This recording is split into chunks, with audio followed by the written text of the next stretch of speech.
I'm not on the Camino, but I am. Stay tuned and I'll explain.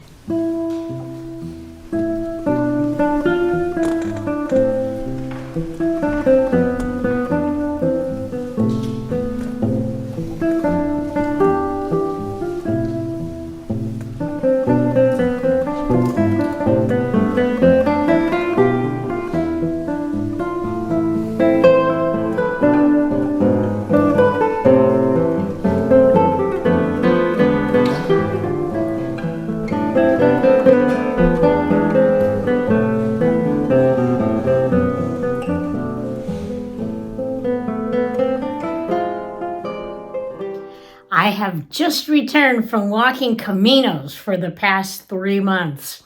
Yes, Caminos.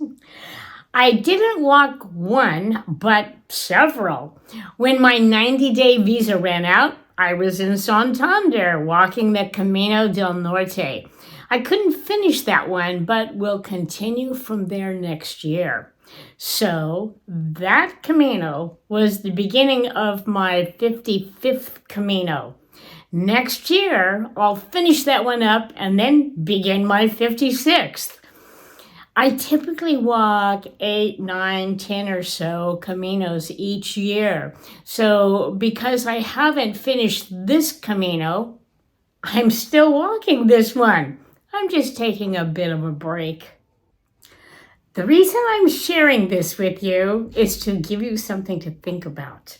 Too many pilgrims think to themselves, gee, I'd like to walk such and such Camino, but it takes 6, 7, 8 weeks and I just don't have that much time.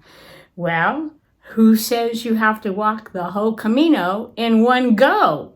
Do it in parts. Nothing wrong with that. I'm very fortunate that I have the luxury of being able to take off for 3 months and go walk Caminos. So here are the routes that I walked this year. I began in Ponferrada, and then I walked to Santiago with the Dan Mullins group, and that was a delightful walk.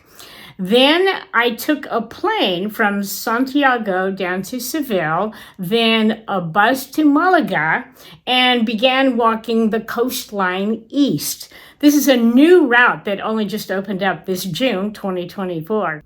In Almira, I made a left turn north and a bit northwest, and then began the Camino Mozarabe through Granada, Cordoba, to the end of that Camino in Merida. When that Camino ended in Merida, I picked up the Camino Via de la Plata and walked it through Caceres, Salamanca, to the finish of that Camino in Zamora. At that point, there are 3 routes to choose from. The lower path cuts across the top of Portugal. The middle path is a little more direct route to Santiago. Then the upper path joins up with the Camino Frances. I took the middle path. This is the Camino Sanabras, and it goes through Orense, Lalén, and then on to Santiago. After a couple of days in Santiago with some friends, I took a train south to Porto, Portugal, and began walking the Camino Portuguese coastal route north. In Pontevedra, I made a left turn west and took the Camino Espiritual variant. I love this route and have done it multiple times. Caminos are not limited to Spain and the surrounding countries. They're everywhere. Historically, a Camino would begin at your front door, wherever that was in the world. The Azore Islands have several established Camino routes. They begin on the islands, and then they cross the ocean by boat to Portugal, and then continue their journey from there. Some dear friends of mine invited me to join them at their home on the island of São Jorge in celebration of their 50th wedding anniversary. It took me less than a nanosecond to say yes. During my few days there, I had the opportunity to walk 3 days of Camino trails around the islands. Returning to Portugal, I took a plane rather than a boat and landed in Porto. For a second time this trip, I walked the coastal route up to Pontevedra. Rather than taking the boat up the river Ula, I walked the Camino inland route to Padrón. From there, I went rogue Pilgrim and followed the coastal route to Noia and then to Muros. After a lovely couple days visit with my friends in Muros, I continued the Camino north, following the coastline to Cornota, Azaro, Fe, Corcobion, and then Fistera. Then back to Santiago for a couple of days rest, and then back on the Camino. I met up with Shanta and her blue scoot in Villanova de Arosa. Together we walked, or rather scooted, the spiritual variant to Padrón. After a couple of days scooting with Shanta, she had to get back to Santiago to run her restaurant, the Greenhouse. So I'm back on the trail alone again, just myself and Blue Scoot. And this is what, the third time in this trip I'm on this particular part of the Camino? I love it.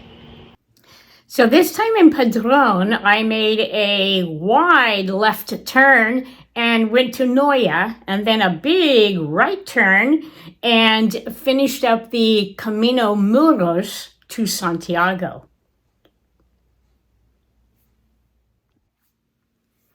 At this point in my Camino, I was about 75 days into my 90-day visa. So it was time to think about winding things down. I took a plane from Santiago to Donostia, San Sebastian, and then began walking the Camino del Norte. I spent about 12 days walking that and then found myself in Santander, and it was time to think about going back to Madrid. So I took a plane from Santander to Madrid, stayed there a couple of days, and at that point, my 90 days was up, so I took a plane from Madrid back to my home in Arizona. So I'm still technically walking the Camino del Norte. My plan is to return to Santander in May of 2025 and finish the route. Then, who knows? There are so many Caminos to choose from, the possibilities are seemingly endless. I hope all this information gives you something to think about when planning your next Camino. You know, there's no rule book for how you have to walk a Camino. You don't have to go in a straight line from point A to point B. If you're walking in the north area and it's difficult because there's a monsoon, you don't have to stay walking there. Get a plane, get a train, head south for a few days, go get some sun. Return if you like when the monsoon stops. Or if you come to a town or a village that you think you might want to stay a day or two, do it. You're in no hurry. You're just walking. It's your Camino, and you can walk it when, where, or however you want to. For my Camino journeys, the only fixed dates that I have are the day I land in Spain and the day that I fly out of Spain to go back home. Everything in between is a day-by-day decision. I like to say, plan to not plan.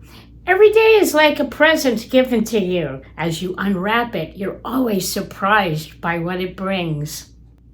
Time for some music. I have to set the scene for this one. Imagine you're in Santiago after walking a Camino. You've been there for a couple of days, enjoying the pilgrim atmosphere. It's midnight. Rather than go back to your hotel, you decide to wander down the old town streets and you find yourself in Cathedral Square. It's a full moon and the cathedral spires seem to glow in the dark night. In the distance, you hear some music coming from a bar.